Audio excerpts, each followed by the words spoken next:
Good afternoon, everyone. ICA Pragya Jain, on behalf of Professional Skill Enrichment Committee of ICI, welcome all the participants in today's webcast.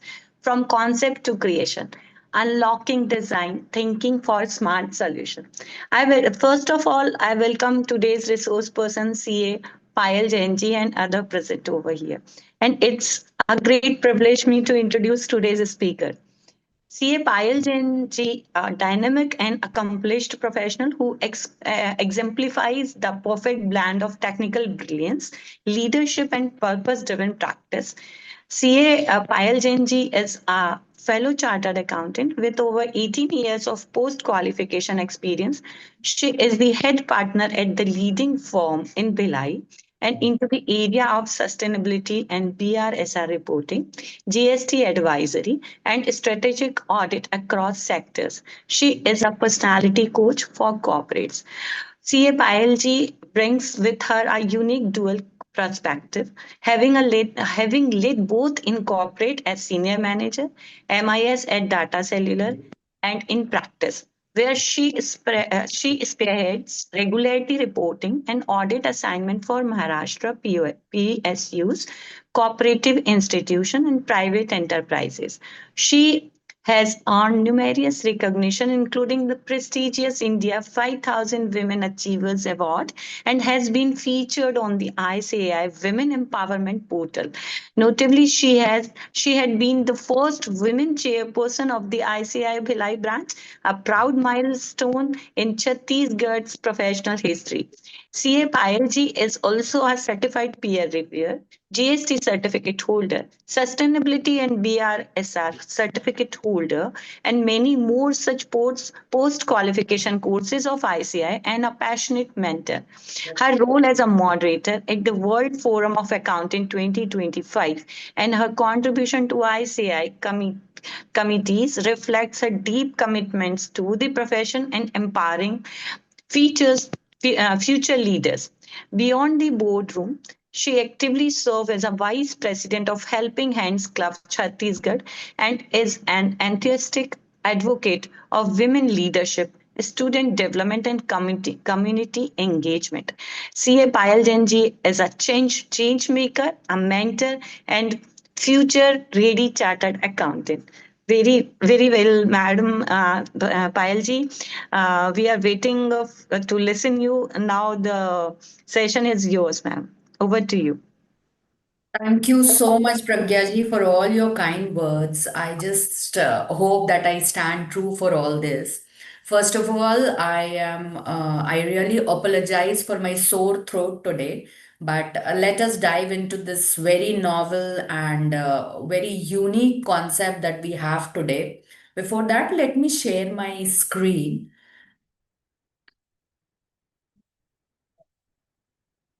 So, as I was saying, this we being the number crunchers, we have never thought of this topic, but let me tell you that this is a very, very essential skill today.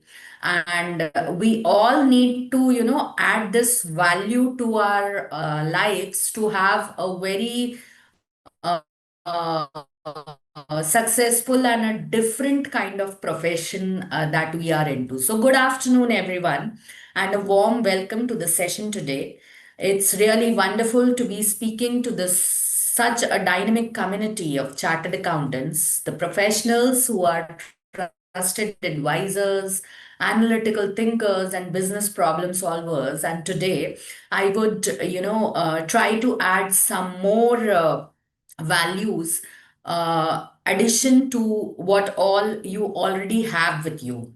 So let's be honest, the world we operate in today is changing faster than ever. It has been more dynamic even than the there it has become changing ever and ever. So clients expect not just compliance but creativity.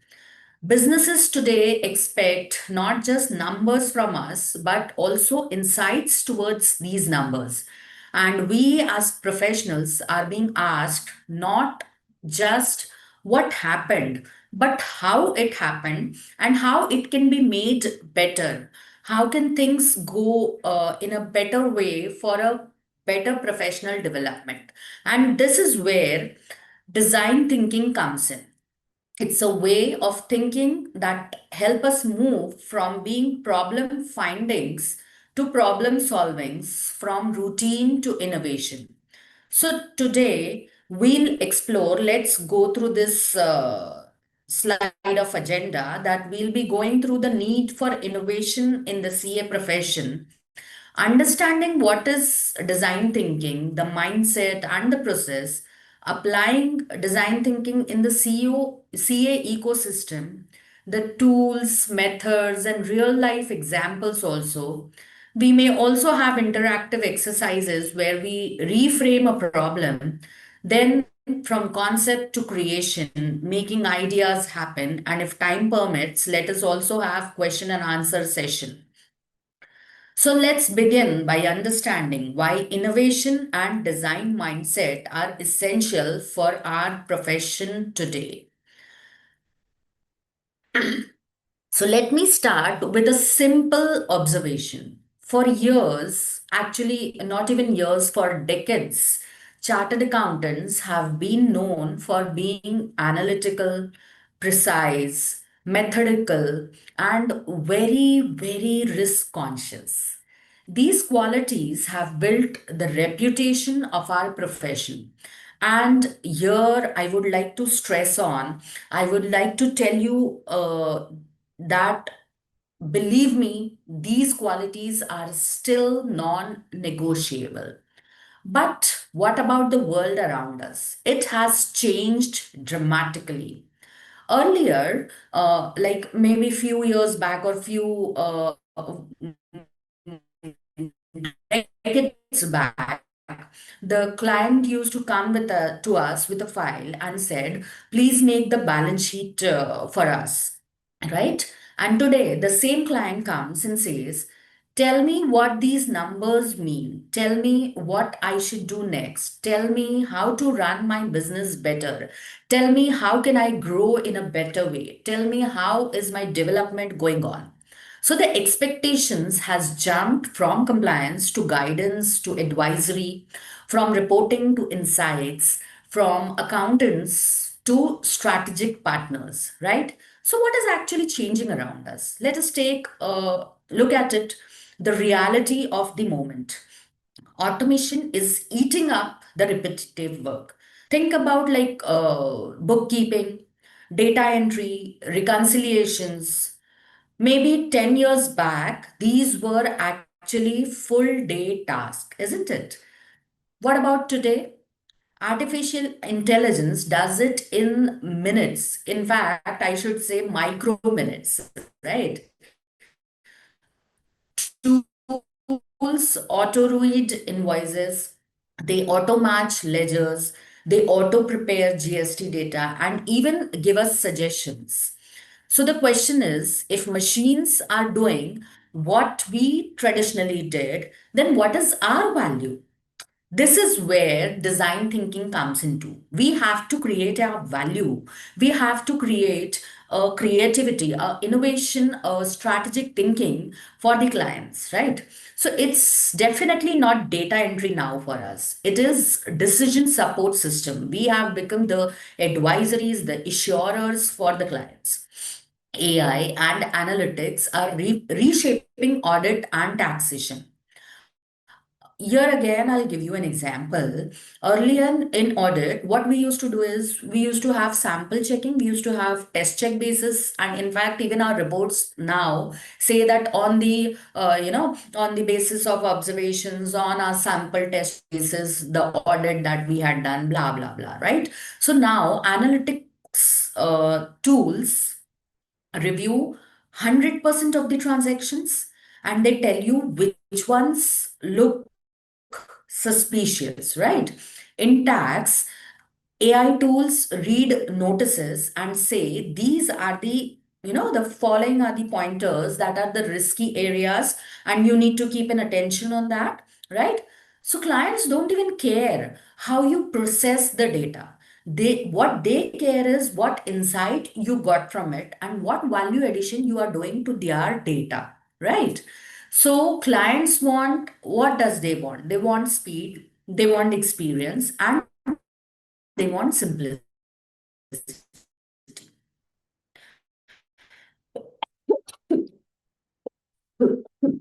Sorry, Zomato word, right? Their entire life is on a single click, on the tips of their fingers, right? So when they come to you, in they want the same from you as well.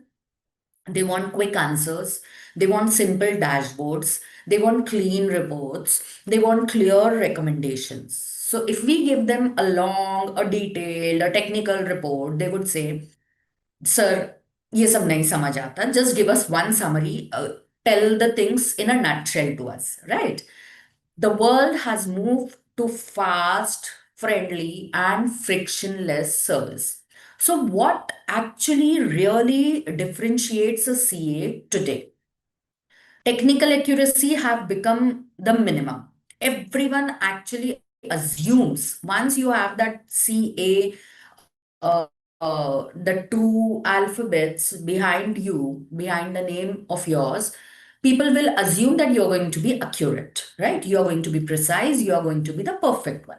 What differentiates us today is our ability to solve complex business problems, look across departments, not just accounts, understand the human side of business, convert numbers into meaningful actions, create solutions, not reports. This is where innovation becomes very, very, very crucial. And that's exactly where design thinking, concept to creation fits in. Most people think design thinking is for the artist or designers. That's not the case. It's not, it's actually one of the most powerful problem solving tools that is available today. And surprisingly, it fits the CA mindsets perfectly. Let me tell you how. Seeing the problem from the user's point of view. VCAs lump, it's a hard truth, but we love to jump to solutions. And what design thinking says is wait, first understand the user. Now, who's the user? The client is the user. The client's accountant is the user. Holder who depends on the output is the user. So when the client says we need MIS, when you talk to the team, you will discover the owner actually wants clarity. They don't need an MIS. They need a clarity. The accountants, what they want ease of work. The manager, what they want the consistency of the work. So the real problem here, when the client says that I want an MIS, the real problem is not MIS. It's miscommunication and overload of work. This perspective, when you think, when you think this way, you think from the user's point of view, the perspective changes everything. Now, what you'll do next, you'll generate multiple ideas. As chartered accountants, we would search for the correct answer. Design thinking encourages exploring multiple possible answers. You don't have to focus on one single answer or one perfect answer. In fact, what you have to do when you have a design thinking concept in your mind, what you have to do is you have to have multiple possible, probable, correct, and perfect answers. That would, out of that, you have to choose the best one that would suit to the organization. And that is when, after discussing with everyone. But you have to have a lot of things available on your platter. You have to have paneer, you have to have saute, you have to have millet food, you have to have all the healthy options. And from that, you have to choose the best one. Yeah. For example, I'm really sorry for today, but I do have a very bad throat. So you'll have to bear with me. As chartered accountants, for example, as I was saying, designing is a control system for a startup. So, what would be the option A? It would be the traditional strict control. What would be the option B? The digital tools with automation. And what would be option C? A flexible hybrid model. So often the best, what would be the best solution? Like when you are having a control system for a startup that is coming very fast. It is getting initiated very soon by one of your client. You give them these three options, and what would be the best solution? It would be a mix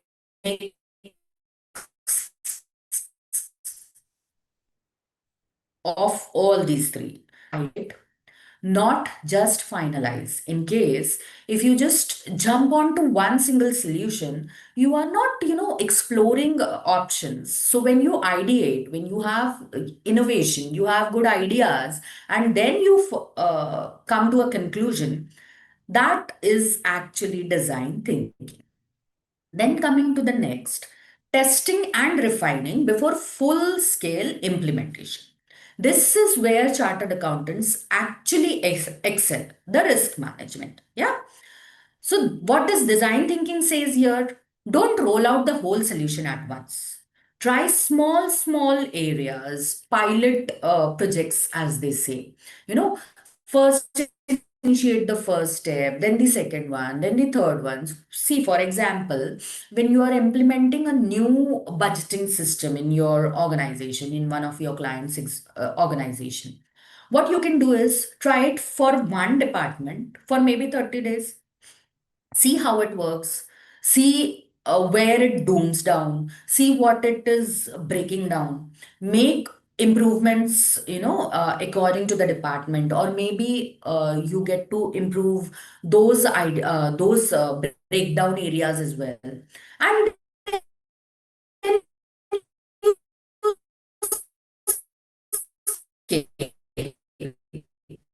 so what happens is this combination is powerful. Why design thinking is powerful?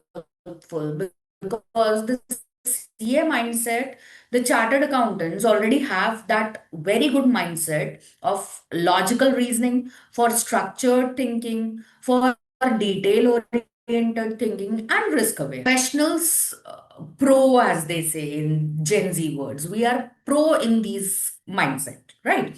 And then what design thinking adds to it? Design thinking adds creativity, it adds empathy, it adds user focusedness, and it adds experimentation. So when both of these, the CA traditional mindset and this design thinking novel mindset, when both of these come together, we don't remain just the auditors or the tax consultants. What we become is we become strategic problem solvers, we become business advisors, we become change enablers, we become innovation partners of any organization, isn't it?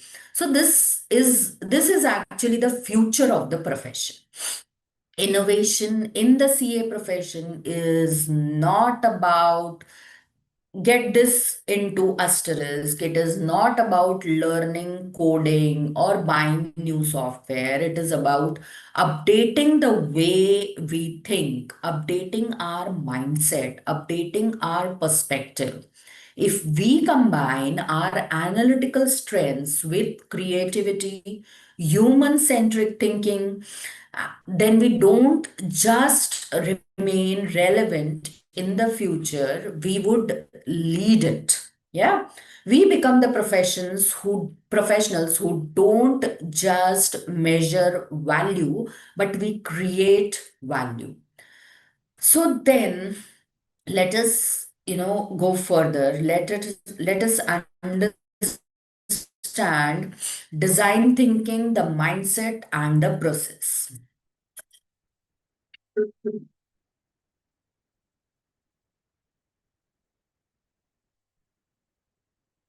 So let's unpack what design thinking really is. At its core, design thinking is a human centered approach to innovation.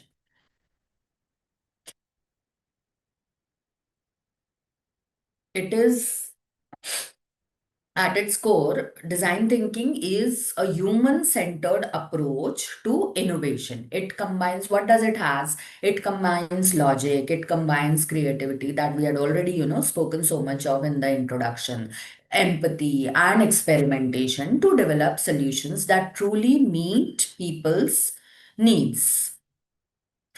So the process is typically actually broken into 5 stages. Empathize. What does it mean? Understand the people you are, designing for or you are giving the services to.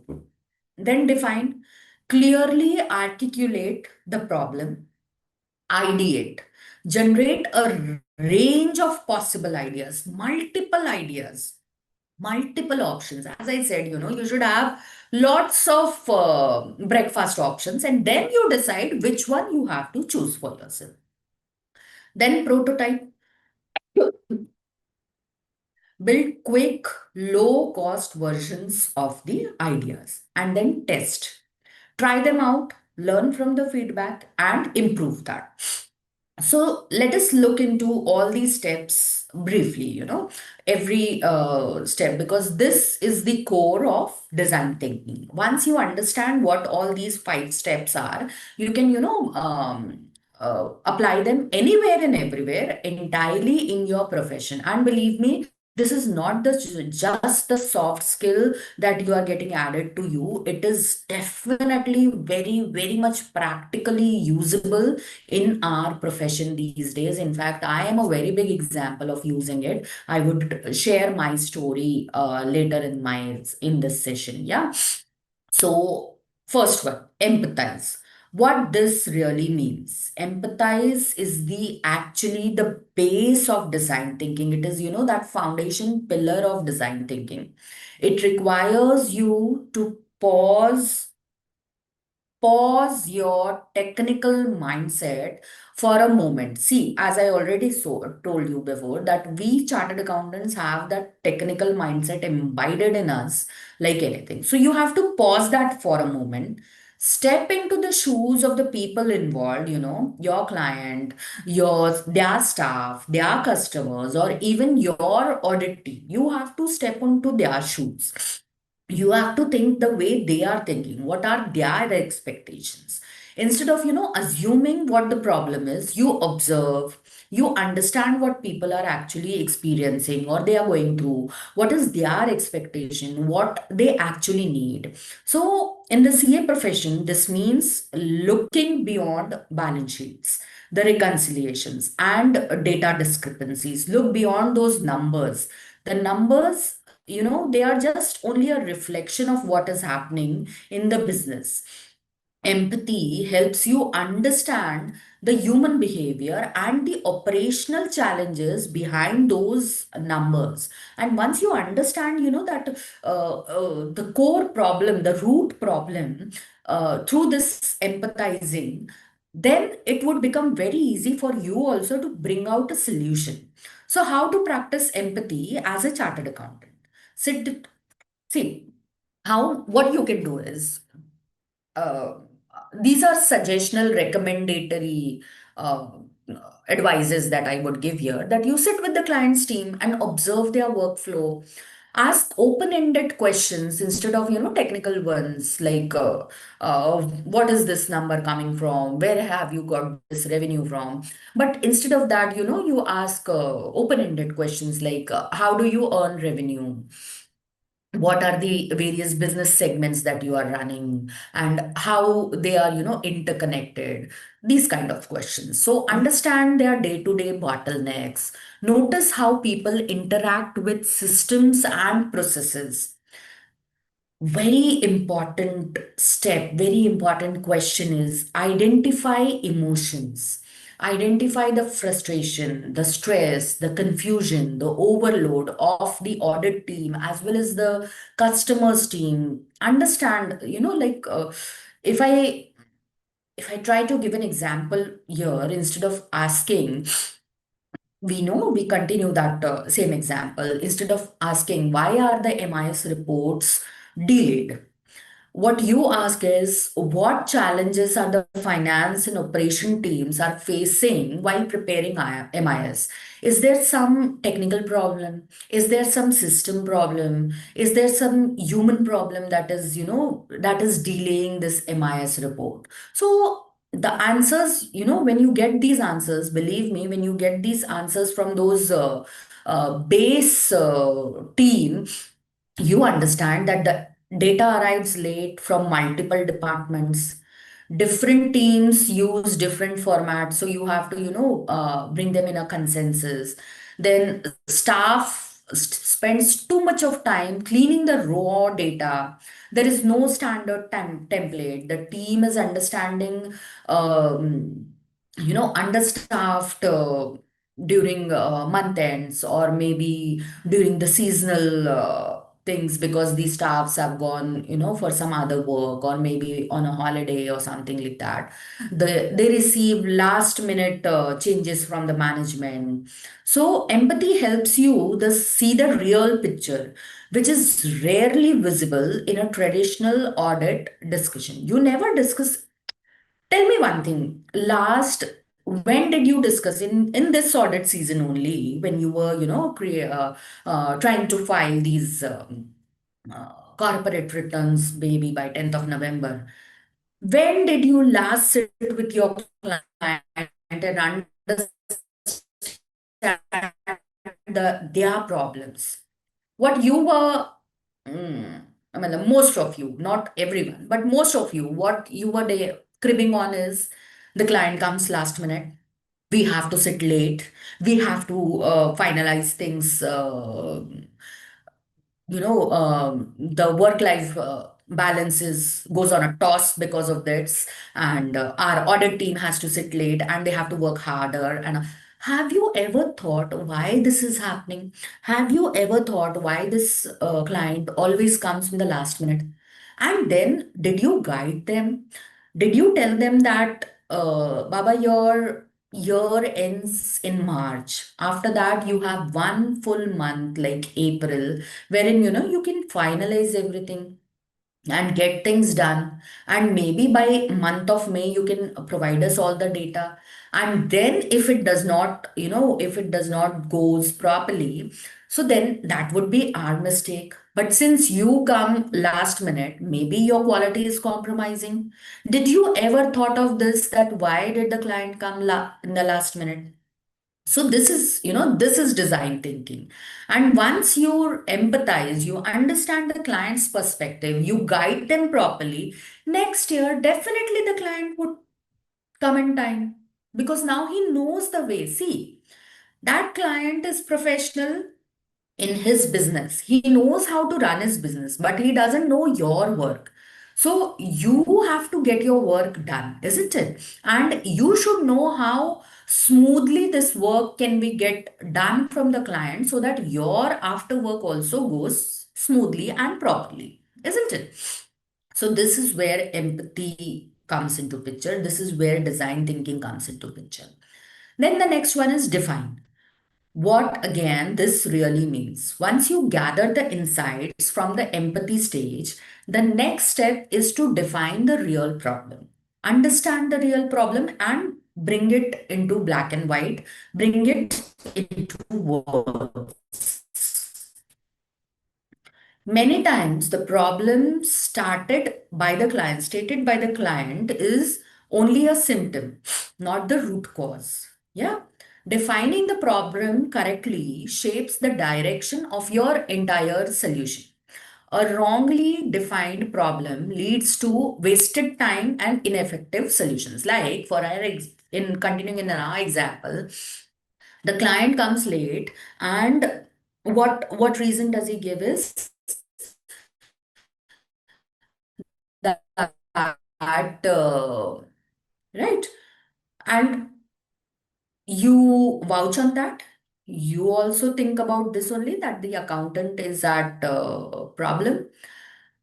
Now tell me, if you talk to the accountant also and you get to understand that the accountant is busy in other works also, He has to go to the GST department. He has to go to the excise work. He's also looking after productions. He's also looking after vendor payments, and so he is overloaded, or maybe he is not having that system properly done in his working. So that is why he is getting delayed in finalizing these statements. Yeah. So now what has happened is, now you know the root cause also. You are not, just relying on the client's word that the accountant is inefficient, but you have also understood why the accountant is working inefficiently. And now you advise the client that, see, the person is maybe overloaded. Either offload these departmental works, or what you can do is you can create an SOP, or what you can do is you can have uh, AI systems, or kind of online systems created, wherein the work gets faster done, work gets done faster, and it is properly and accurately done. So now what you have done is you have given three solutions to the person. Yeah, to your client, and now he understands ki, okay, this is the problem. He chooses one of them, and maybe next year is it's improved. Instead of coming in November, he comes to you maybe in July. So it's like 3 months before the due date filing, and you also get to get work fast properly. Your work-life balance does not go on a toss. You also do not compromise on the quality due to the time constraints, and maybe this way it would also help, giving better insights to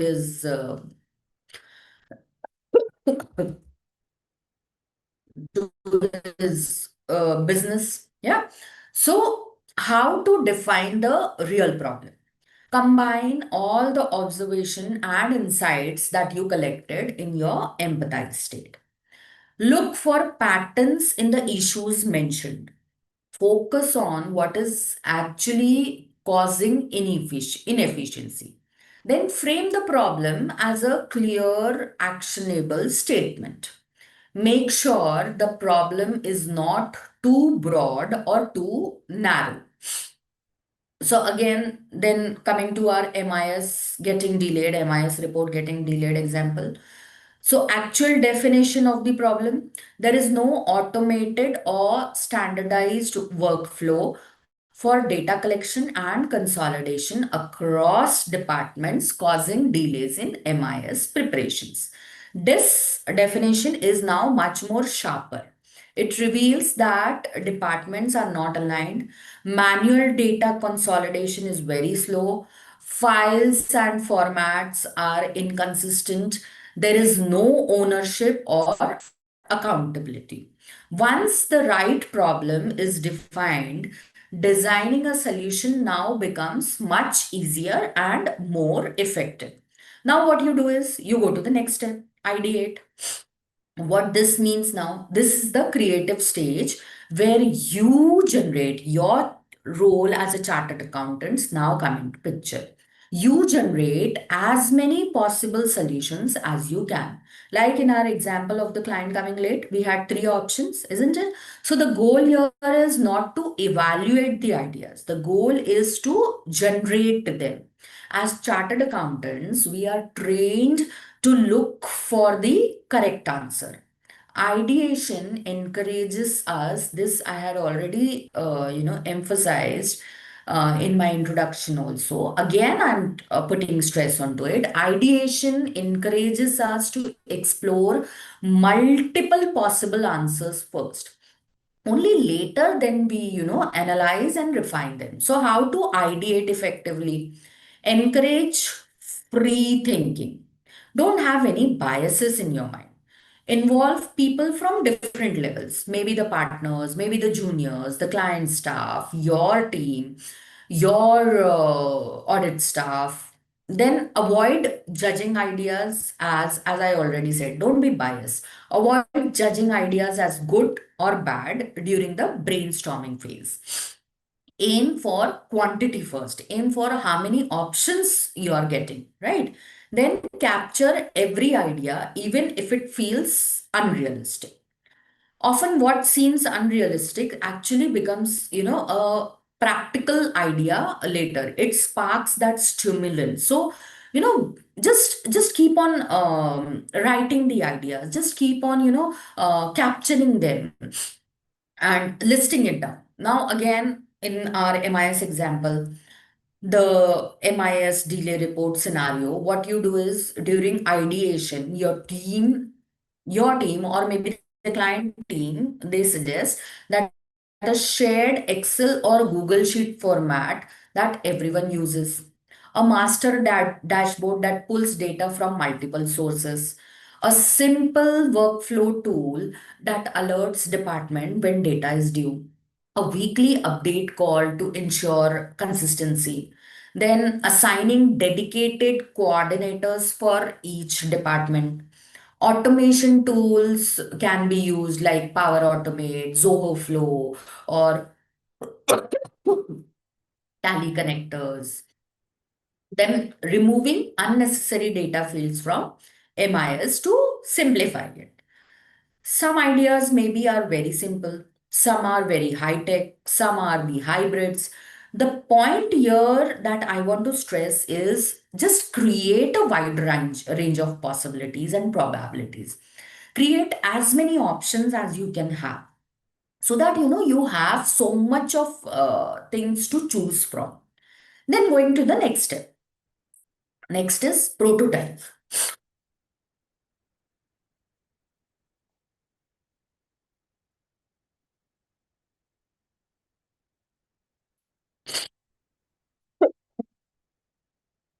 So what is prototyping? It is about, converting these ideas that we have collected into small, quick and low cost versions, the pilot projects as we had discussed.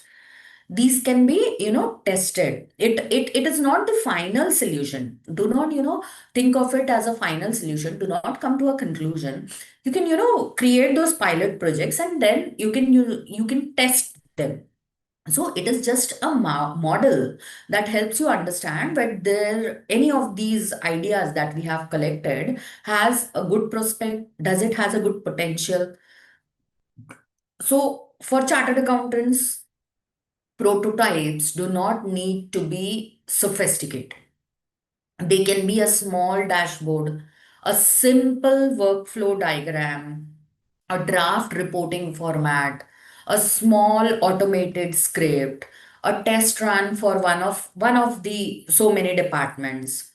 The purpose again here is to learn and refine before investing time and resources in the full rollout. Yeah.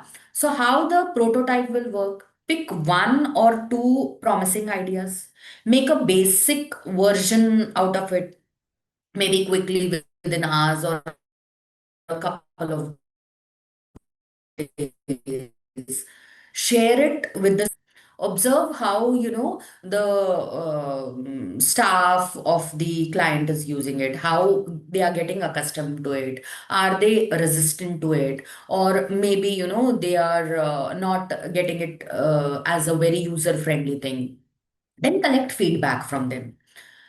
So, coming back to our example of MIS, what would be the prototypes here? A trial dashboard for only the sales department, maybe. A basic Excel template that is, auto-linked with all the departments. Maybe a simple three-step workflow that is shared through Google Forms. A pilot process for weekly data submissions. What this allows you to check, how do how you can analyze things out of it. You can think of like, is the process easier? Do people understand it? Where do they actually set back or they struggle? What needs to be, improved or added through, or what needs to be removed, which is irrelevant? So, prototyping here, now what it is doing, it is reducing the risk and ensuring the final solution is user friendly and apt and adaptable by everyone. Now what you do is you go to the next step, you go to test.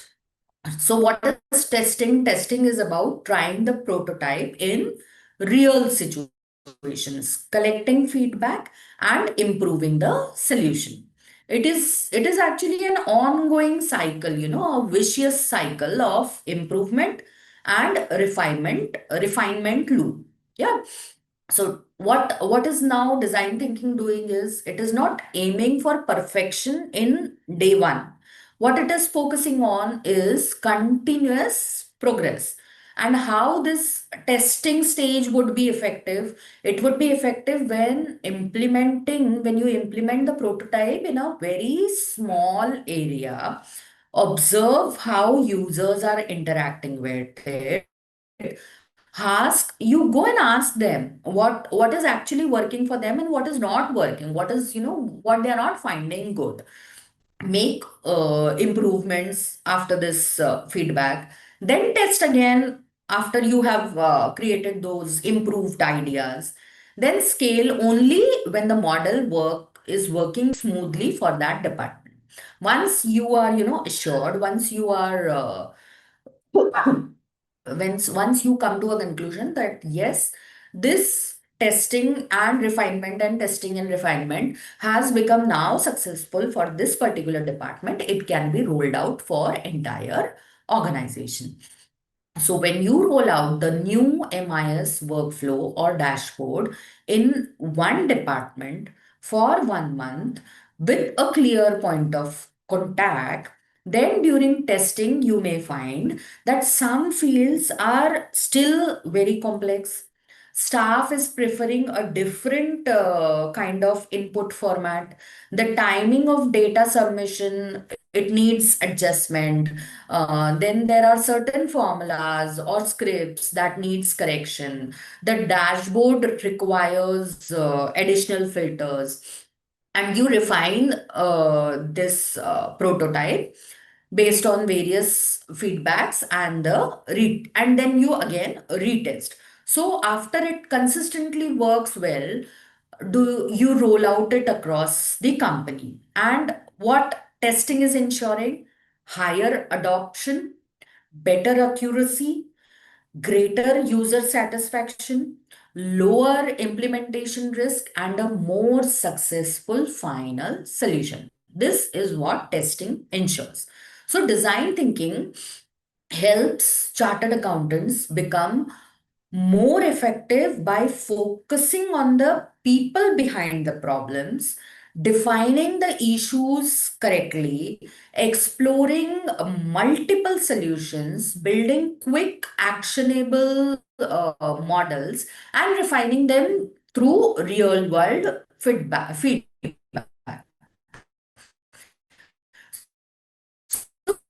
So what it has done here process to a user centric process, a very practical one, a very innovative driven approach, something that every modern CA needs in today's evolving business environment. Mind you, this is what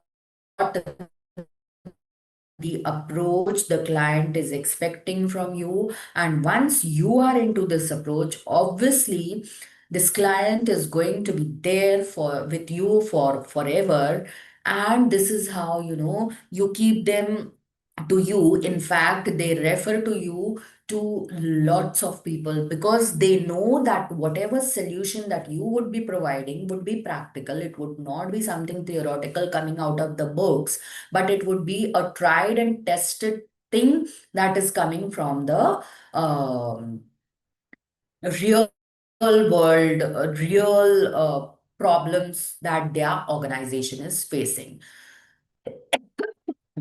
So this approach moves we chartered accountants from analysis paralysis, as I say. It's not about thinking out of the box, but it is actually about realizing that there is no box at all. You have to create a box. Yeah. So then going to the next. applying design thinking in the CA ecosystem, as I told you already.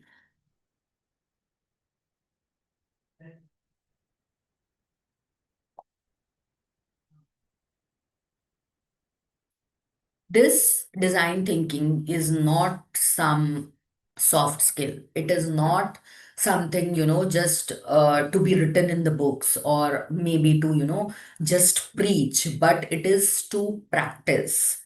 It is very, very essential if you, as a chartered accountant, do not want to be the part of that mob, but you want to lead the mob, or very important value that you as a chartered accountant have to have. So how design thinking is applied to our profession? Let us, have some examples like audit process innovation. Instead of, starting with that traditional checklist form, begin by empathizing with both the client and your own audit team, the team that has already worked for day in, day out for so many years with the same client. Talk to them that every year, what do they face? What problems do they face? Like, to quote an example, we have been doing uh, physical verification of stock for as a part of our internal audit for a PSU. And we know that this one particular store manager is very ineffective, and he never takes things seriously. He never follows our recommendations that we had given. And so this time when we had gone we had made a plan. My audit team discussed this with me, and I understood the problem. And when before starting this work this time this year, what we did is we created an SOP. We sent this SOP to the management and we told them that, see, you are not getting the desired result of stock verification from this particular store because 1, 2, 3, these are the problems. And we have a solution for this also. So if you, create this, if you get this SOP implemented at your store, say like at least 3 months before we go for stock verification, it would, create a very nice environment for us to have a proper verification. And then you would also get the desired results that you want from that stock verification. And believe me, it got implemented, and half of our stress and work was reduced because of this SOP creation. So this is how, why this could have been done, only because I had discussed before planning the audit. I had discussed this with the audit team that had already, the last year who had visited that store and has done this work, and I got the feedback from them. I got to understand their problems, and then I got it analyzed, thought of good ideas, created nice SOPs, and presented to the management and discussed with them and presented. So always ask what makes audits stressful, what can make them smoother. You might discover that lack of clarity or version control creates inefficiency, leading to ideas like share audit dashboards or visual review tracker can be innovated. Then client communication, and more engaging. For example, instead of lengthy audit reports, create summary dashboards that are, that visually explains findings and recommendations. So this is how the client communication can be improved. Then coming to advisory services, when advising client on business challenges like maybe cash flows or maybe costing or maybe sustainability, start always, in fact, always when you are communicating with a client, always start with empathy. Understand the pain points, ideate collaboratively, and co-create solutions rather than, prescribing them or just thopify on the client. Discuss with them and create a better solution. So this is how, the advisory services can grow. Then internal firm operations. Inside your own firm, inside your own audit team, design thinking is a very most important value that must be there. Why? Because this is you cannot be present everywhere, right?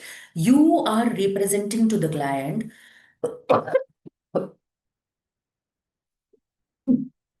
You are representing to the client through your team. Yeah, your team is the face of your firm.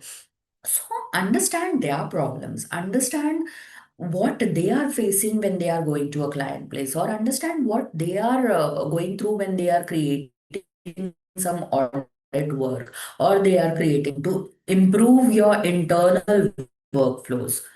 Document management, very, very essential and important thing. Then task delegation. Delegate work to everyone who's present. Then onboarding people and listen to the client experiences. Yeah. Take feedback from the client as well as your audit team. And this way, create that audit checklist. Then coming to learning and training.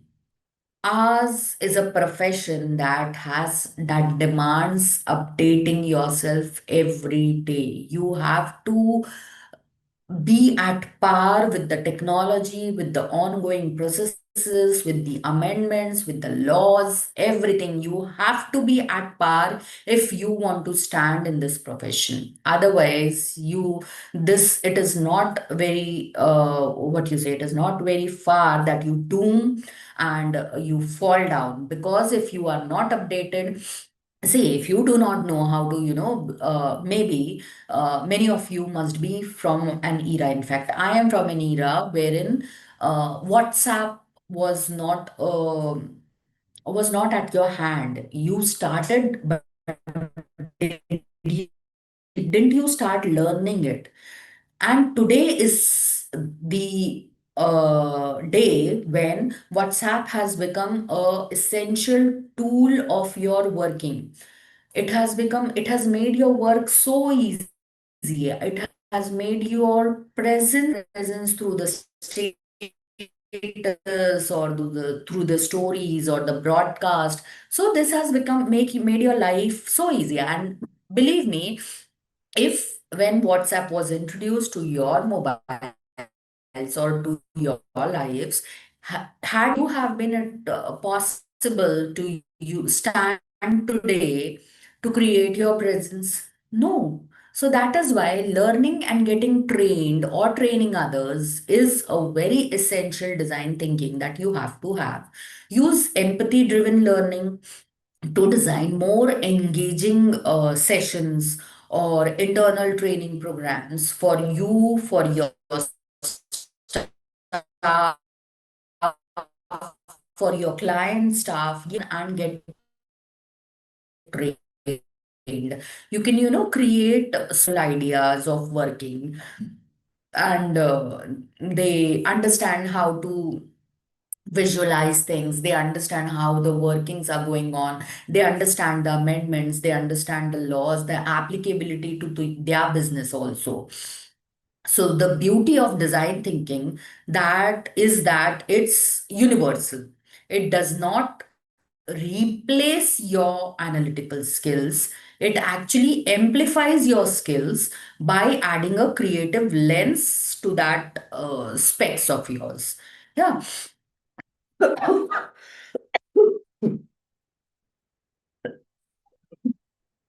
So going further, let us look into some tools and methods and real life examples of for this design thinking. First is like empathy map. Now, what is an empathy map? Empathy map, see, don't go to those words. Don't feel that it is some jargon or some buzzword. Empathy map is a very simple visual tool that helps you understand your client or your stakeholder on a deeper level. It breaks their experiences into four quadrants: what they say, what they think, what they do, and what they feel. So, this helps you go beyond those technical issues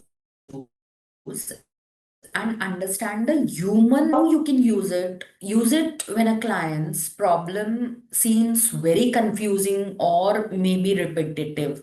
The team, your team or the client's team, keep on complaining that no solution is working. You want to understand why there are delays, there are errors or conflicts that is happening again and again and again. You want to see the real reasons behind the resistance to the new system. So, let us again continue our MIS delay scenario. You create an empathy map for the finance team, and what they say. Remember, four questions: what they say, what they actually think, what they are doing, and what they are feeling. So, what they say is, they say that data comes very late, that we do not have time. Yeah. What they are actually thinking is, they are thinking that there are too many changes. This process is outdated. We do not want to follow that. And what they are doing is, they are working late, manually cleaning the data, keeping on, asking various departments. So what now they are feeling is, they are feeling overwhelmed, they are feeling frustrated, and they are feeling demotivated. So this empathy map, it immediately highlights the real pain points that are not visible in the reports. So what is visible to you is that MIS report is delayed. But the feelings of that human who are behind all these creation of MIS report are map. Now what you can do is, you can use this insight to design a smoother workflow, to reduce the manual steps, or to automate the consolidation from various departments, right? Then going to the next tool, the journey mapping. What journey mapping do is, journey mapping visually tracks every step a user goes through in a certain particular process, from start to the end. Yeah. It helps you see where the delays are going, where is the confusion, why the errors are happening, why there is duplication of work that is happening. And when you can use this journey mapping tool, when a process feels uh, very, very slow and complicated, the clients complain about the turnaround time. A team keeps, missing deadlines, and you are actually implementing a new service or maybe a new system or maybe a new template. You are introducing your maybe your team to it, or maybe the client's team to a new system or maybe a new template. How you can, apply it immediately. So, for example, a client is, looking through an onboarding journey. So, what you can do is map each step. What the document upload, then the KYC check, then the ledger collection, then opening balances review, then the trial balance review, then the query resolution, and then the finalization. So when you map all these, step by step process, visually, what you discover is that the client gets confused about what documents are needed to be uploaded. Your team, since the documents are not properly uploaded, your team keep on asking again and again for the same document of efficiency, and there is frustration. Then the queries are getting scattered across WhatsApp or email and calls, and the junior staff of yours is doing multiple follow-ups manually. So this helps you streamline the journey. This journey mapping helps you, streamline the work. How? A standard onboarding checklist, an automated document that requests link, a single communication channel, a timeline tracker for each stage. So, journey mapping, what it has done is it has removed the friction and build a smoother CA client. Audit team is frustrated that the client is not providing the proper documents, and neither your client is frustrated that your audit team is nagging them or going behind them or maybe following up for so many times. Yeah, so this is how the journey mapping tool work.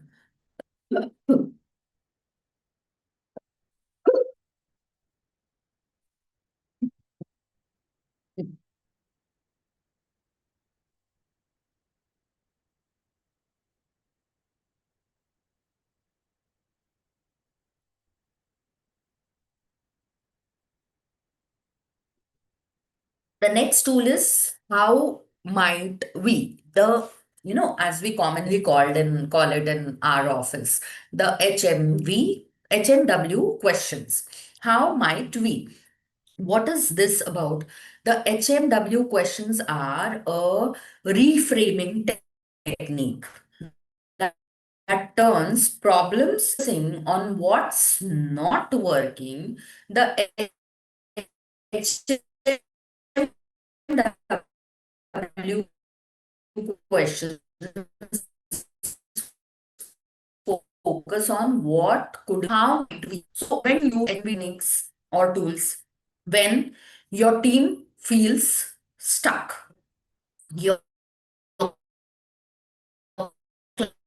says ये तो possible ही नहीं है, ये तो हो ही नहीं सकता, you the team or maybe your client that see there is a possibility, there is a thing that we can do. You need a fresh thinking on repetitive problems. How you can apply example, you have a audit review, cannot reduce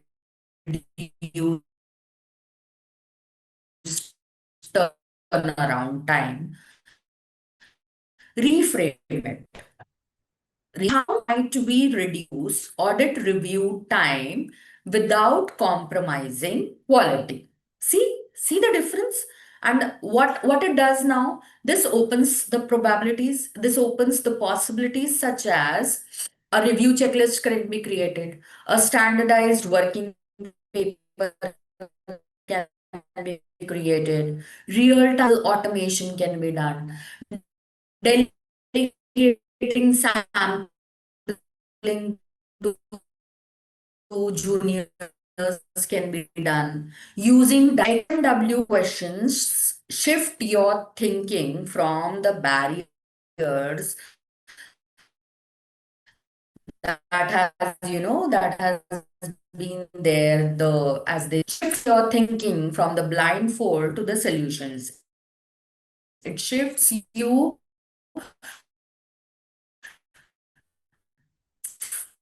to that thinking process that we does. Yeah.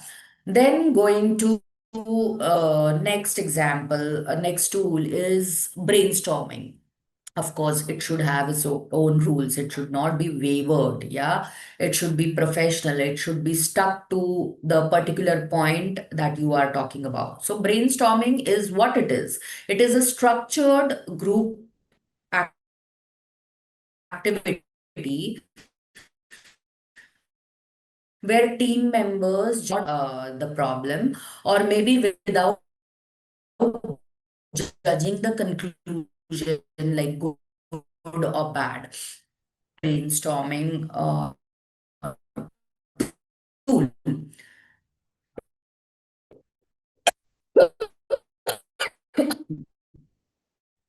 As I said, at big idea is an idea. Just note it down.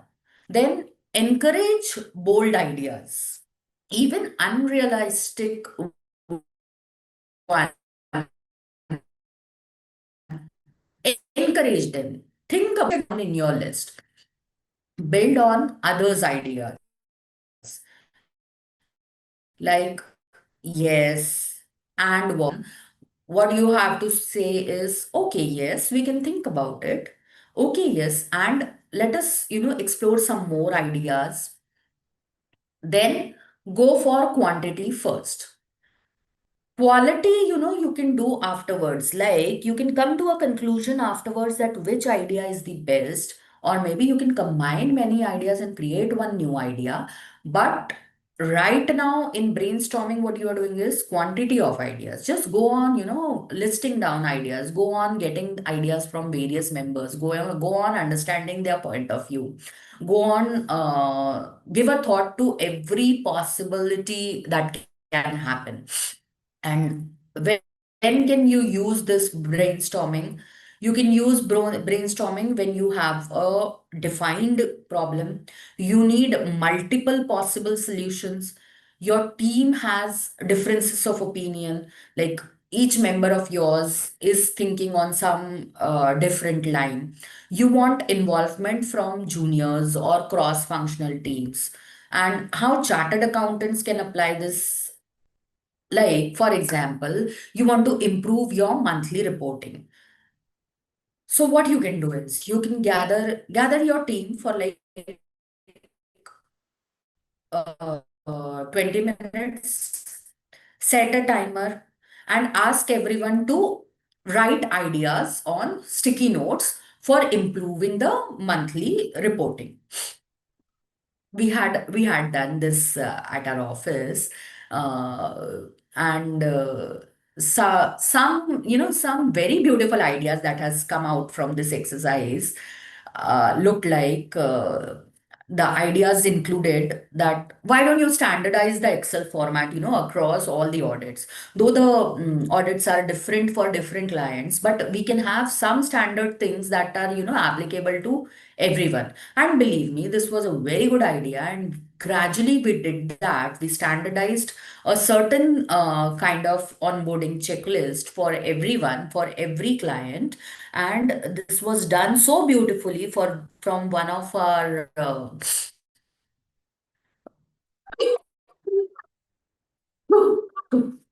one of our very newly joined article. He did it so beautifully, and we are still using it, since so many, maybe like 5 years, we are using the standard Excel format that is, across every audit.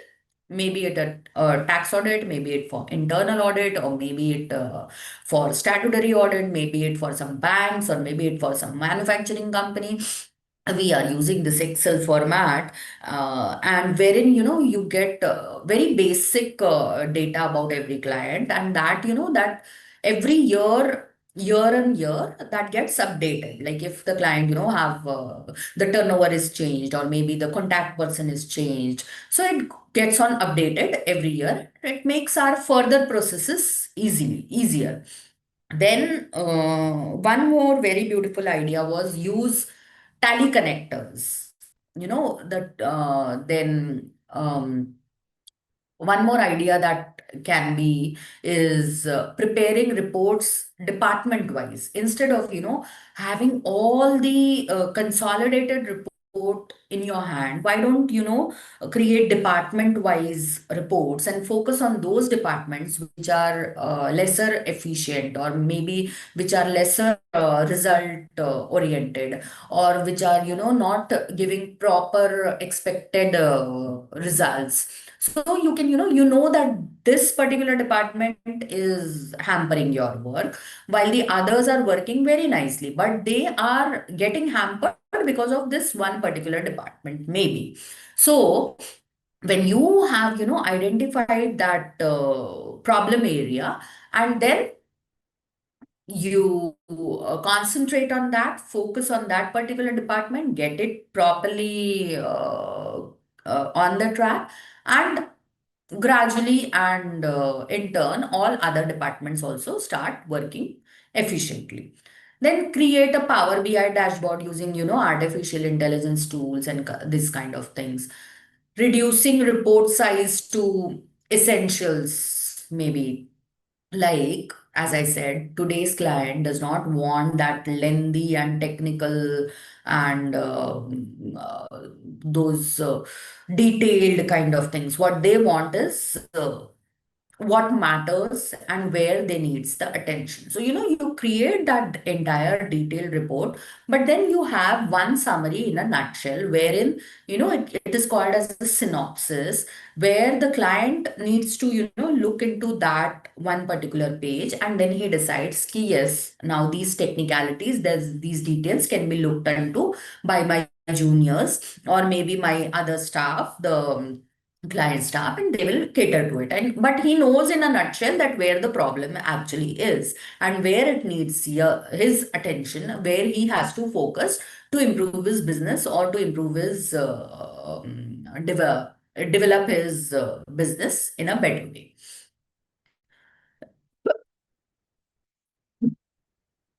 Then assigning reporting responsibilities also. Like, if you want, those monthly reports to be in time, assign responsibilities in a hierarchy. What you can do is, like, that the report has to go on the 10th of every month. So your work as a monitoring partner starts on maybe 20th of previous month. You just send a reminder message to all your subordinates that the days are approaching. We need to conclude our work by 30th. Unless we conclude our work, it won't be possible to get our report done in the next 10 days. So all the closing needs to be started now. Similarly, these messages roll on to the juniors, to the juniors, to the juniors, and your closing is closed by 30th. Now what is left is only the processing part, the analyzing part, the reporting part, the formats to be filled up. And maybe though the due date is 10th, your reporting gets completed maybe by 5th of every month, or maybe many a times it so happens that you have those mm, holidays due to festivals or some, and that is why you just a message that since Diwali is approaching in the first 10 days, let us finish our work by 30th. And it so happens now people are aware that there is a Diwali holiday in the first 10 days, and you have to get the work done. Maybe instead of your deadline, instead of 10th, is now shifted to 2nd or 3rd. Yeah. So this is where how you assign responsibilities to your juniors, to your sub juniors, and make them responsible for it, make them uh, talking about it, make them think about it, that this is their work and they have to get it completed. So at the end, you cluster the ideas, you remove the duplicates and shortlist the feasible ones. So what brainstorming does is it helps you uncover various solutions that you would not find if you are thinking alone. Obviously, you are a human, you have one single perspective to think about, and you would be thinking in one single direction only. But when you brainstorm, you have so many minds working together for one single solution. Everyone has their own perspective, everyone thinks differently, and everyone has, since you are encouraging it, so that is why you are getting so many ideas, and you have that free environment, and that is why you have so many ideas, multiples to choose from. When you have so much of options, now you know which is the best one, or maybe a combination of so many ones, so many ideas, which can become a best one for you. Then going to the next tool is prototyping tools. What is prototyping tools? It helps you create quick, simple versions of your ideas so you can test them without spending too much of time. Yeah, so these the what is prototyping and what it actually helps you into, we have already discussed in your previous slides. And here I would introduce you to various prototyping tools. There is one tool called as Excel Mockup, a very simple user friendly tool. You just Google it down and download it. It is an Excel Mockup, a very nice tool wherein you just have to feed data and it gives you the results, and it provides you the analytical things and all those things that you require. Then there are Canva layouts, there are Google Sheet workflow models, then there are dashboards in Power BI. There are flow charts that use, micros, which use whimsicals or which use PowerPoints. Then there are sample templates also in Word or PDF. When Now it is very essential to understand, which we had not discussed before in the prototyping section, when you can use prototyping. You can use prototyping when you want to test an idea before, full implementation. Instead of the entire rollout, maybe there may be many things at stake. If you roll out the idea entirely on the entire organization or maybe all the departments together. Instead of that, what you can do is you can test it on one single department. So when you have such kind of things to be done, you can use the prototyping tools. You want the client feedbacks on certain things, so that time also you can use prototyping. The Maybe the solution is too complex to understand and it needs a validation. So what you can do is you can, instead of just recommending things or just finalizing things, what you can do is you can apply it to certain part of area. You get a feedback, you get a validation from the client or maybe your audit team, and or maybe any other stakeholders. You get a validation and you get that the confusion is clear that yes, this is a correct one, and you can roll out everywhere. Yeah. Then the next is when your team you want your team to visualize the changes or adapt to certain things, or maybe you want your staff, the client staff, to change to the new technology. So even that time, you can start with this, that okay, let us roll this technology of maybe filling up the excels or maybe filling up the Google worksheets for maybe certain two or three departments only. And once you are, once you are fully comfortable with these two departments, let us then go on to the other departments. So this is the way it also creates competition among departments, as well as you get a validation, you get adaptability from the team. So, for example, as I was saying, that you have some new internal control system. So, it is like creating a one-page maybe flowchart, one-pager flowchart, a sample checklist, or maybe a trial dashboard, or a simple template for approval. You share it with the client, you get a feedback, you revise it, you re-revise it, and then again, you share it, and the person is satisfied and is comfortable working with it. And then you go on doing it, you go on doing it year on year, and maybe for different clients also. So what it does is this reduces risk and ensures that your solution is practical as well as acceptable. So this is the prototyping tools. There are certain other tools also which I would like to share with you now.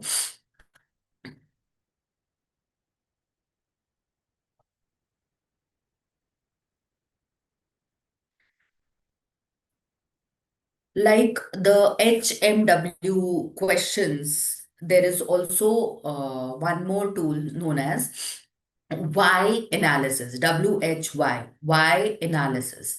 So, what is a why analysis? Why analysis is understanding the root cause, the root problem.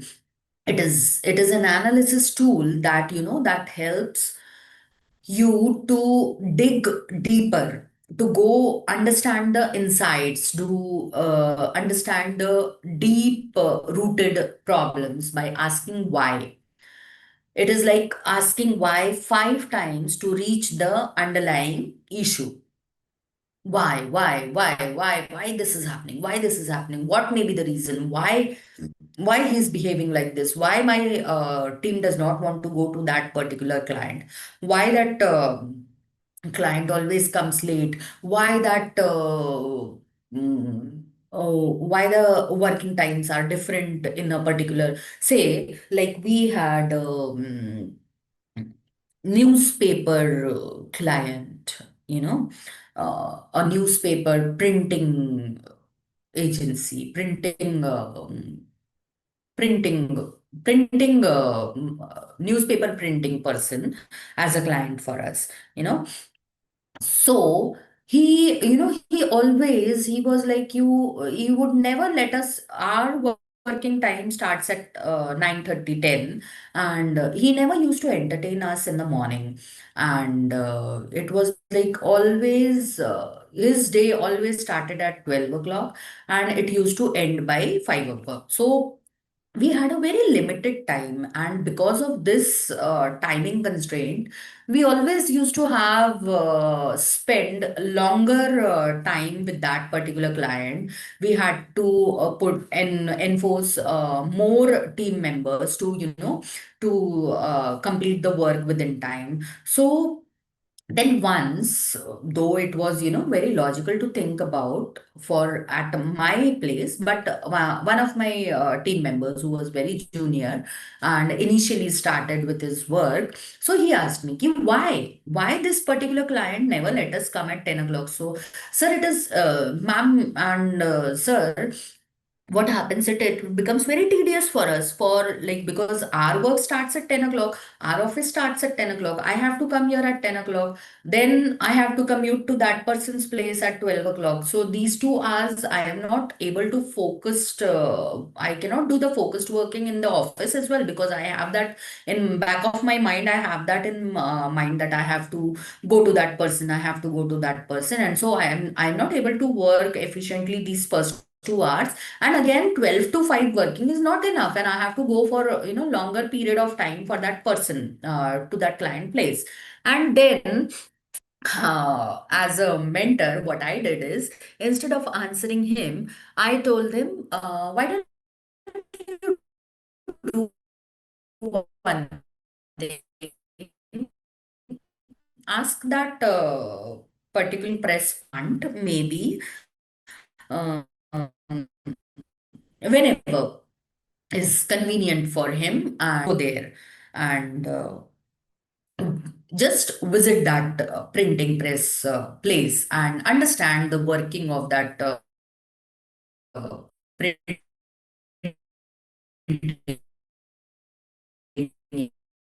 area. So he was like, okay, I'll talk to him today. And working was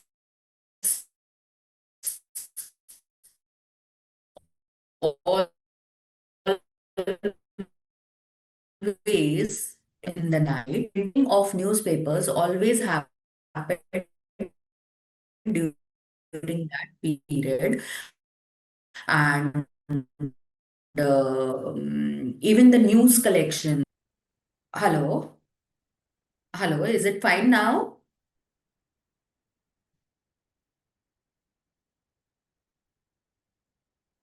Okay, there may be some unstable internet. Uh, Fine. I guess it is fine now.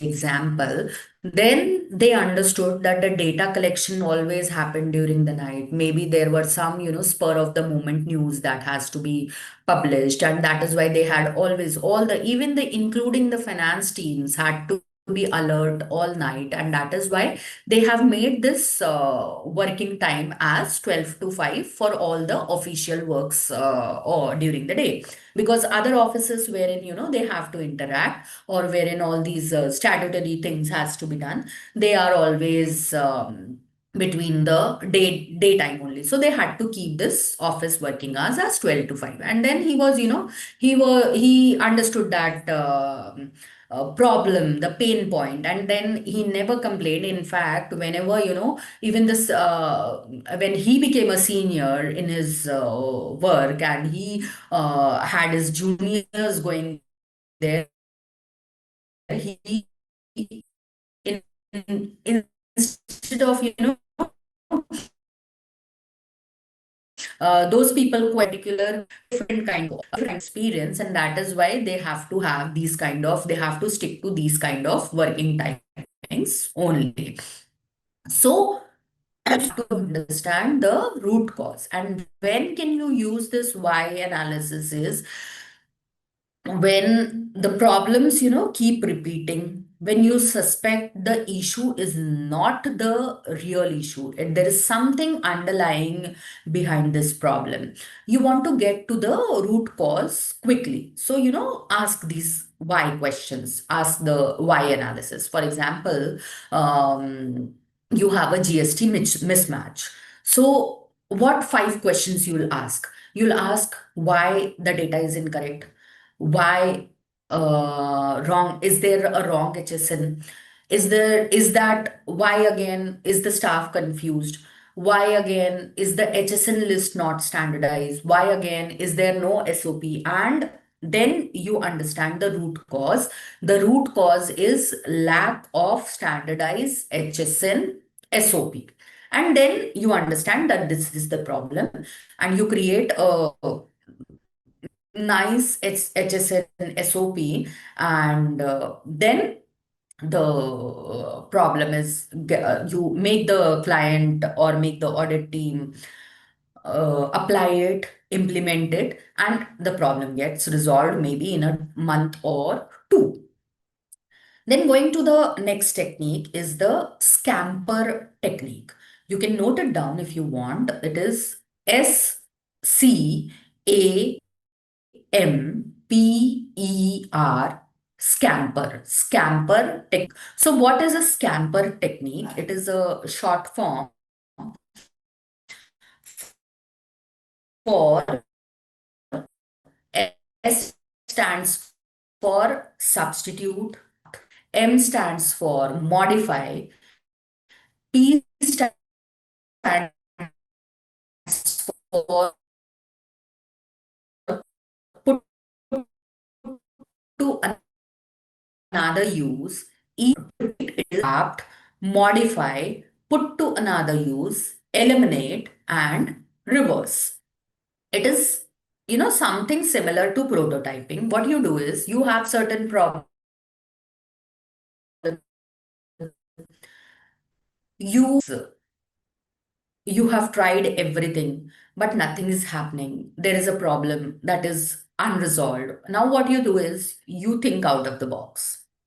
You brainstorm, you get multiple ideas, and you substitute your problem solving thing with another idea. Now, what you do is you substitute, then you combine. You combine your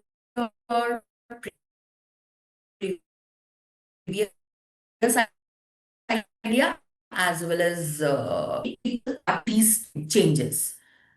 If it goes well, very nice, you stop over here. Otherwise, what you do is you modify.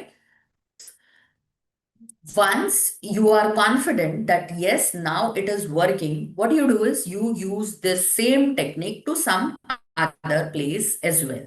Now, in another place, what happens is a certain part is usable and the other things maybe are irrelevant, and you eliminate those things, and then this goes on and on. So that is the reverse. So this is the scamper technique. When can you use the scamper technique is when you want to improve systems, or when you want to have improved checklist or improved reports. Like if you can take, if we take for an example, there is a over complicated client who is coming onboarding. There has been lots of issues with his statutes, with his accounting, with his payments, delayed payments, with his vendor problems. There is, lots of things, a total mess with the client. And you have to have that person with you. That person is adamant, like, no, I want to get the work done from you only. And what do you do? While onboarding, what you do? You eliminate and remove unnecessary documents and data that he is providing. You choose only the relevant ones that is right now important to start the work. Then what you do is you combine. You merge the KYC and the welcome letter. Then what you do? You modify. You shorten the forms, the that you are using for pooling the data. Then what you do is you adapt.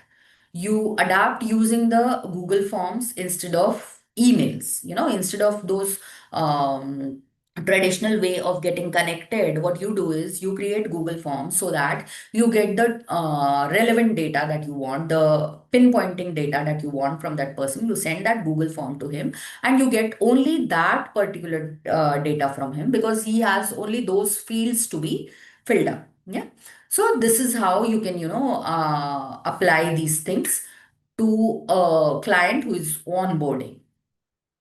Then going on to the next tool that is called as prioritization matrix. So what is prioritization matrix? See, we as chartered accountants or our audit teams or maybe our other staff have so many things going on in their lives, in their professional lives. They have to look into various different kinds of clients at a time, and different organizations, different industries. They have to handle different kind of people as well. So here, what you have to do is you have to make them understand what is a priority. In fact, you also have to understand what is the priority, which needs the attention first, and which can be, thoda sa deferred, which can be deferred to maybe a day or two, or maybe 15 days, or maybe a month. So what you do is you create a simple grid that helps classify the task as high impact and high effort task.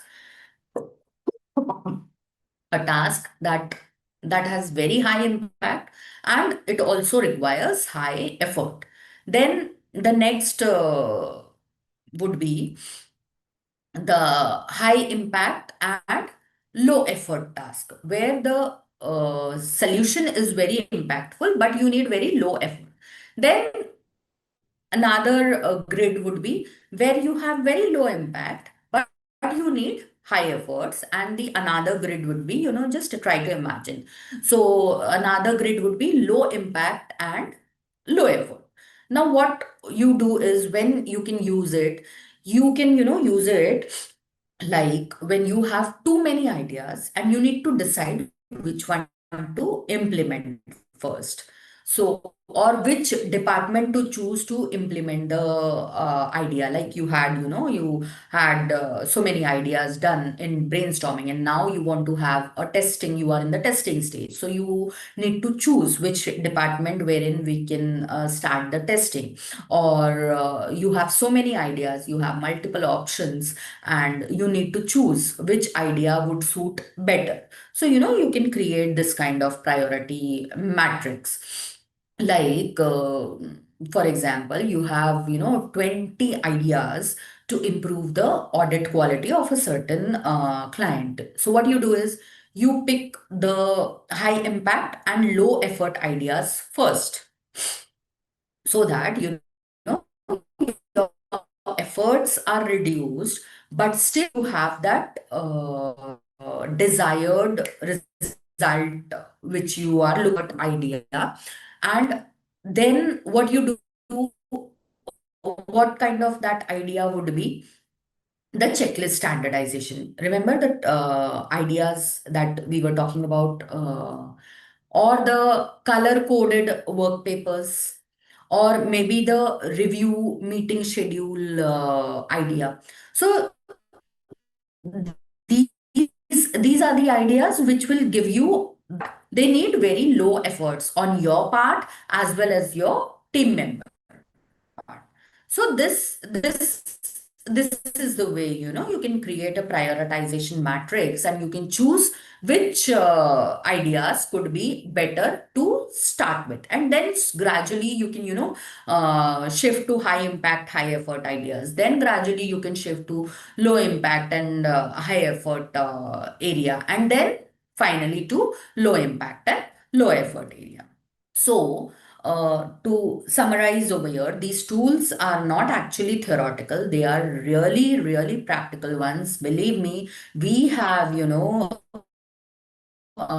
use them in our office. In fact, we have also suggested them to many of our clients, and they are using it since years now and getting very nice results. So they are very simple, practical, and perfectly suited for the CA professions. And they not only, make our work easy, but they also make us stress free, and in fact make us get the work done in an easier way from our clients. So the moment you start applying them, you will notice faster problem solving thinking in your team members. You get to see better team coordinations with your clients. You have higher client satisfaction because now they understand that you empathize with them, you are adding value to their work efficiency.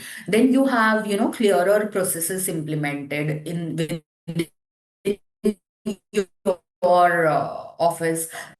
Because see, ultimately you are a person who have to depend on them, right? You have to depend on the client's data. You have to depend on them. Your work is not independent thing. Your work is dependent on the client's working. So once you have clearer and efficient processes set in their offices as well, your work becomes more efficient and more easier and simpler also. So you have more innovative thinking also that happens.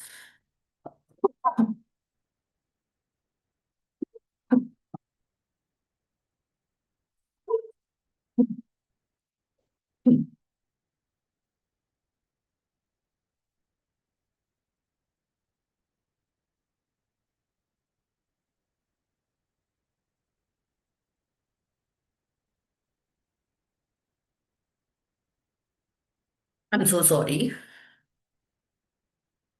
So, just for an example that we had implemented, we had a client, we wanted to, simplify the client onboarding process.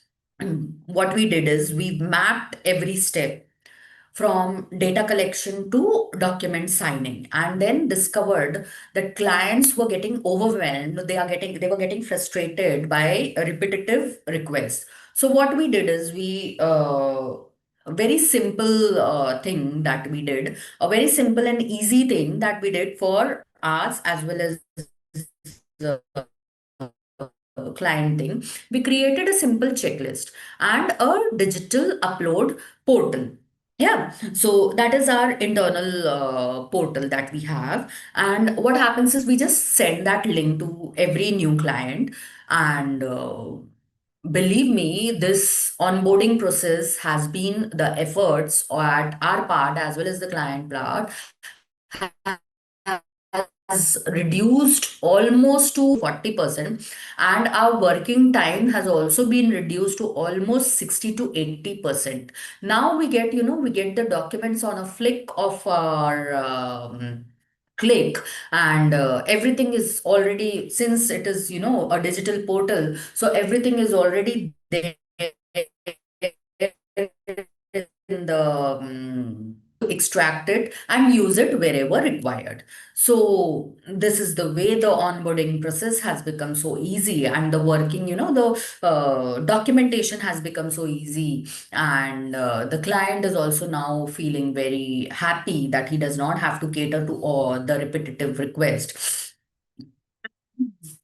Then there was one more example of, internal audit, wherein one of my professional colleague, used the journey mapping tool. What they did is they use this to identify the bottlenecks in vendor payments. So instead of, recommending controls in isolation, what they did is they redesigned the approval workflow, cutting the approval time in maybe to half and improving the accountability. So through the journey mapping, how it happened, like your right from purchase intent to the vendor payment, and applying it to all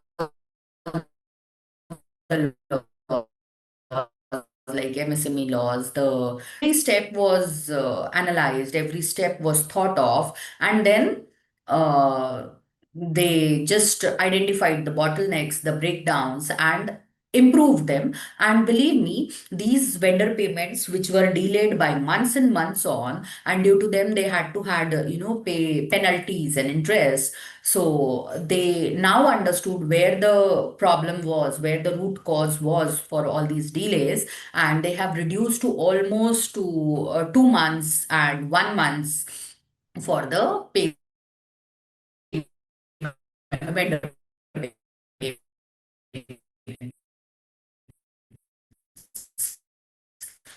So these examples solutions. So let us go to next. Let us have, one interactive exercise, wherein which I say as a reframe a problem. Let's do this a quick hands-on exercise. This is called the reframe the problem. You can, think about it and note it down at your own thing, so that you have some food for thought and you think for it, and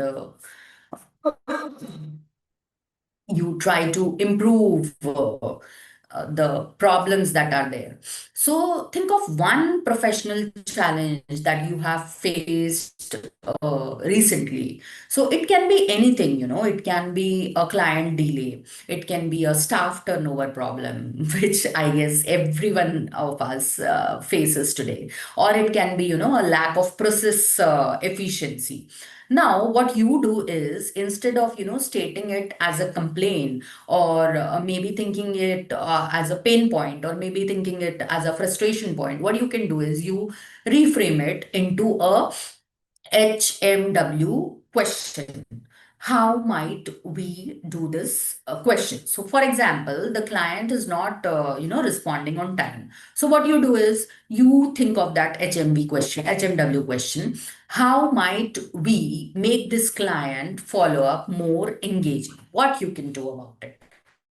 He's not responding. He is not responding to your documents. He's not responding on time. Due to that, there are delays in the statutory payments. There are delays into the reporting, and what you can do. So, what can be a solution? How might we make the client work in within time? Think about that.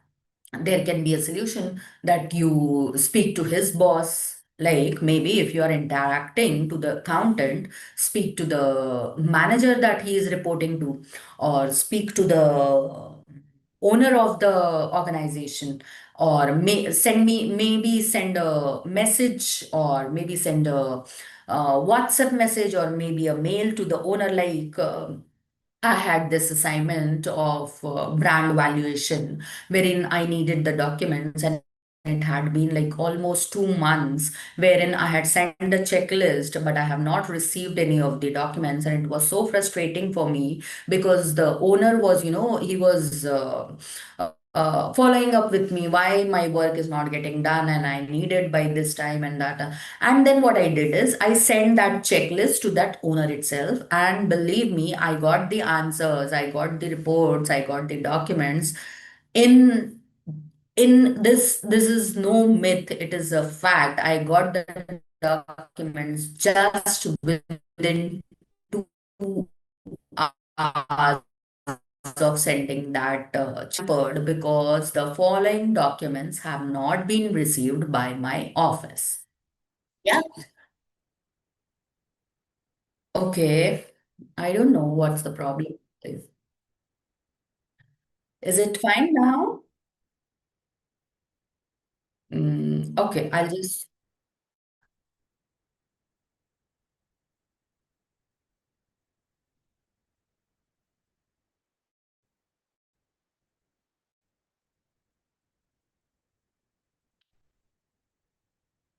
hello. Is it fine now?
Okay.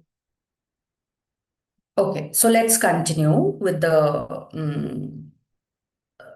interactive exercise that were going. So think about that, one professional challenge that you were facing, and think about how you can improve that, how you can reframe it, and how you can, find a solution. So this small shift changes your mindset from frustration to innovation. So, this is the way design thinking begins, when we stop seeing problems as barriers, but instead, what you do is you start seeing them as an opportunity to design better experiences. And believe me, when you create one single idea for one particular problem, that can be used for other problems as well. Then going to next is from concept to creation, making ideas happen.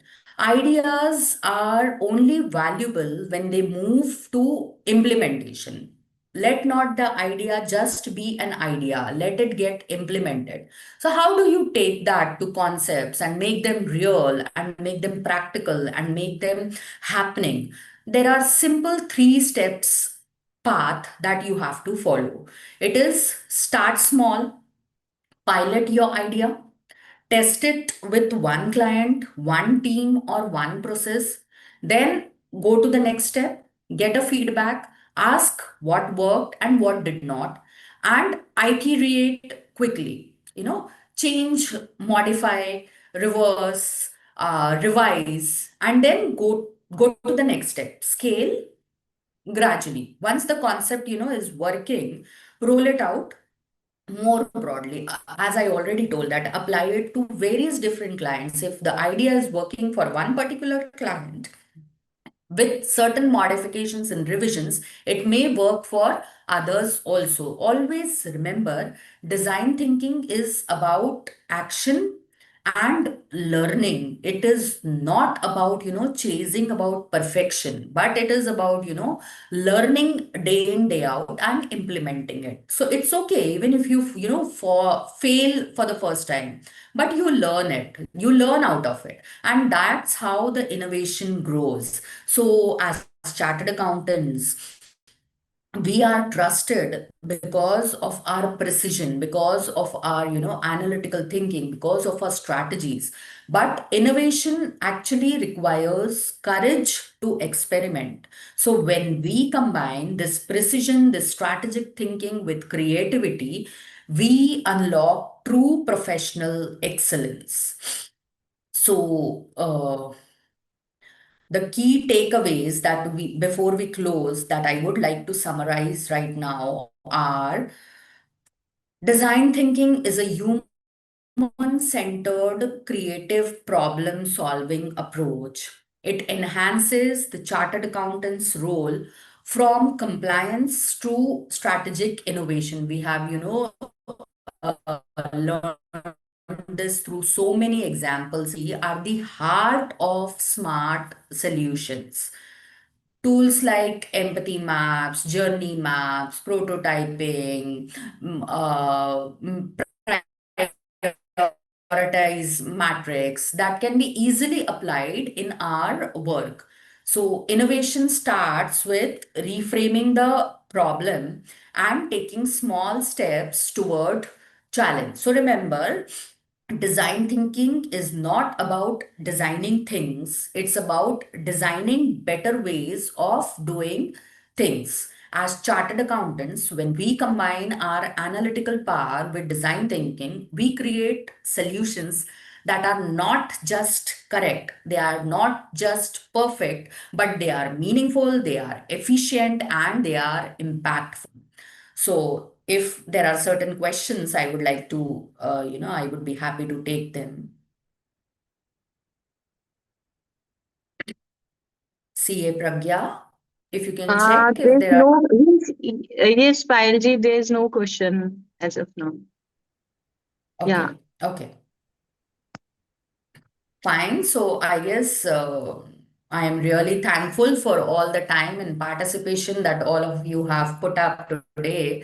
And I hope this session inspires you to see problems differently, have a different perspective, think empathetically, and create very nice and smart solutions that truly make a difference, that truly keeps you away, differentiate from the mob. I'm really thankful to Professional Skills and Enrichment Committee for providing me this opportunity, and all the officials who are behind this successful webinar. Thank you. Thank you so Thank you. much. Thank you. Thank you, Payalji. And it has been such an honor to be part of this wonderful webcast and giving vote of thanks to Payalji on topic from concept to creation, unlocking design thinking for smart solution, organized by the Professional Skill Enrichment Committee of ICI.